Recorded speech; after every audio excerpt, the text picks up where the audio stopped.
एक समय था जब भारत को पूरे साउथ एशिया का निर्विवाद रूप से एक नेता के रूप में देखा जाता था, किंतु पिछले कुछ समय से एक सवाल बहुत तेजी से उठ रहा है कि क्या भारत अपने पड़ोसी देशों पर अपना प्रभाव खो रहा है?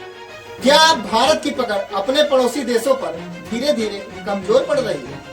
क्या भारत अब वो बड़ा भाई बनकर रह गया है जिसके प्रभुत्व से उसके पड़ोसी देश धीरे धीरे करके निकलते जा रहे हैं?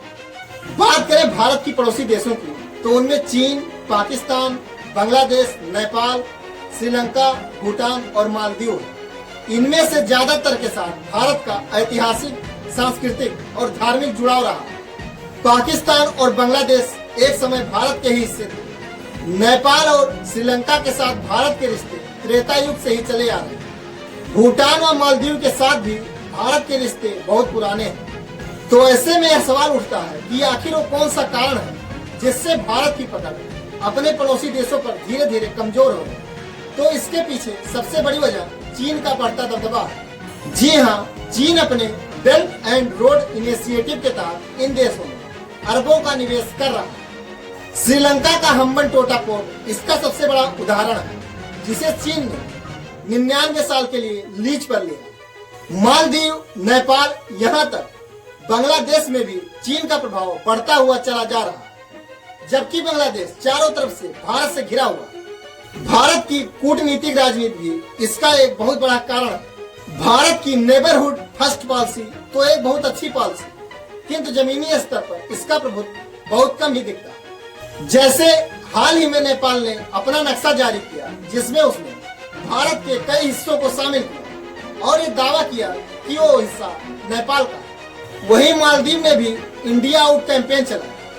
उनके नए राष्ट्रपति मोहम्मद मोइजू की मानसिकता भी भारत विरोधी है। बात करें बांग्लादेश की तो हाल ही में बांग्लादेश में जो दंगे हो रहे हैं उसमें भारत उस तरीके की राजनीति दखल नहीं कर पाया और न ही उसे शांत करने के लिए कोई बड़ा कदम चल रहा है, जिसे देखकर ये लगता है कि भारत अपने पड़ोसियों की उम्मीदों पर खरा नहीं उतर पाया। किंतु अब भी भारत की इन पड़ोसियों पर पकड़ बनी हुई है। जी हाँ, पकड़ कमजोर जरूर हुई, पर ऐसा नहीं है कि बात भारत के कंट्रोल से बाहर जा चुकी। भारत को पुनः एक बार अपना प्रभुत्व दिखाना होगा और ये बताना होगा कि वो न सिर्फ एशिया बल्कि पूरे विश्व का नेतृत्व करने के लिए तैयार है। भारत के इन पड़ोसी देशों के लाखों छात्र भारत में रह के अब भी पढ़ाई करते हैं। भूटान और मालदीव जैसे देश आज भी आंख मूंद कर भारत पर भरोसा करते हैं। कोरोना काल में भारत ने वैक्सीन मैत्री के तहत अपने पड़ोसी देशों को टीके भेजे। India will be helping its neighbors. Corona vaccination को लेकर स्वास्थ्य मंत्रालय ने आंकड़े जारी कर दिए हैं। लेकिन भारत ने पड़ोसी देशों को भी कोरोना वैक्सीन भेजने का फैसला लिया है। वैक्सीन मैत्री के तहत आज से भारत अपने पड़ोसी देशों को वैक्सीन भेजना शुरू कर रहा है।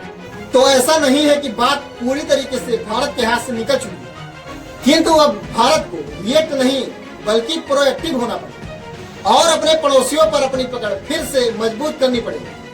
इसके लिए उसे पड़ोसी देशों में इंफ्रास्ट्रक्चर निवेश बढ़ाना होगा, रणनीतिक साझेदारी को मजबूत करना होगा और पड़ोसी देशों की आवश्यकता की पूर्ति के साथ साथ वहां होने वाले देश विरोधी गतिविधियों को भी दबाना होगा। क्योंकि अगर भारत ये करने में नाकाम रहे तो चीन घात लगाकर बैठा है कि कब भारत अपने पड़ोसी देशों के सर से अपना हाथ हटाए और फिर चीन उन्हें अपने कर्ज के जाल में फंसा ले।